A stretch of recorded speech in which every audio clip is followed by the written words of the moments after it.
Chapter 13. Confession. My mother turned. Her eyebrows went up. That's so? Yeah, I said.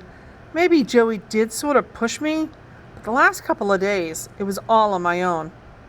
She sat on the edge of the sofa. I see. Anything else? Confession is good for the soul, you know.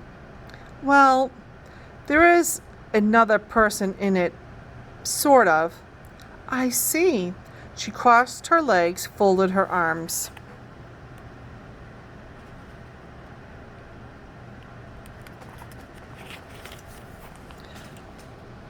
A girl. She nodded. She thought. Would her initials be J.B. by any chance? I was shocked. How did you know? You've been in love with Judy Billings since first grade. How did she know that? Well, I said, something happened with her, and I guess I went a little crazy. I see. Well, anyway, I think I'm through with her. My mom nodded. I imagine she'll survive.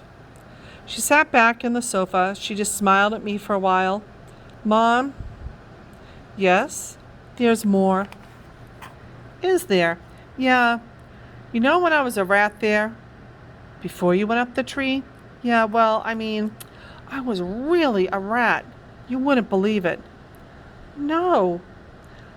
I took stuff from little kids. I pushed them off the swings. I got a detention at school because I wouldn't stop laughing. I rang doorbells.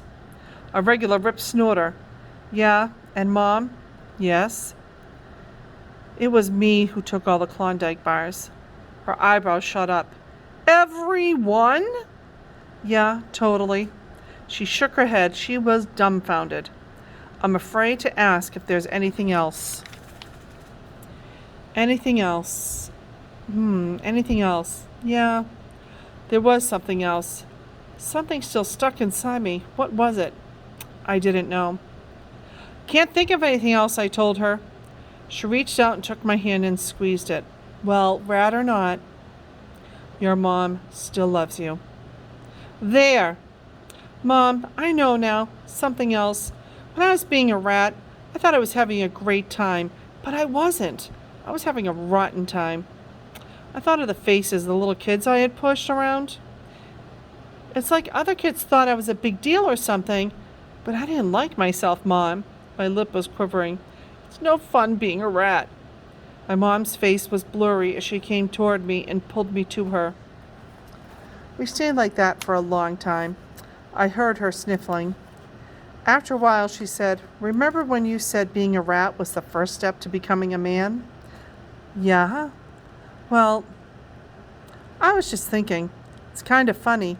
As soon as you stopped trying to be a man, you became one. In a nice little way, I might add. How's that?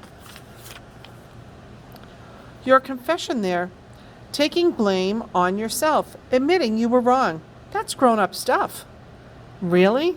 She hugged me. Really? Well, I said, from now on, I'm just going to be a kid. That's enough. She laughed. That's plenty. Suddenly I remembered. Winky! I bolted out the back door. I searched the yard. Nothing. I tore the lids off the trash cans. Nothing. Gone. No! My mother's voice came from the doorway. We thought you might change your mind. I stared at her finger, which was pointing upstairs.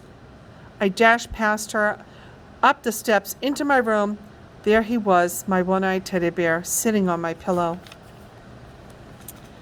Me and Dad, Chapter 14. I guess I should mention one other thing to wrap up the story. It was a couple days later on a Saturday, my dad's day off. I came back from playing outside and saw him in front of the VCR. I asked him what he was watching. E.T., he said, only he didn't say it regular. His voice sounded funny.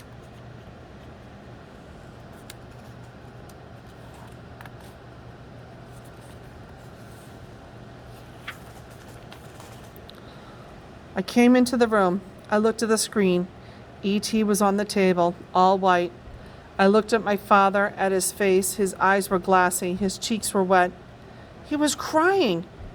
Dad, I said. He pulled out a hanky, and blew his nose. He chuckled. Oh, every time that little guy dies. He sniffled. I want to bawl like a baby. I climbed onto his lap. I hadn't done that for a long time. I nestled into him. Don't sweat it, Dad, I told him.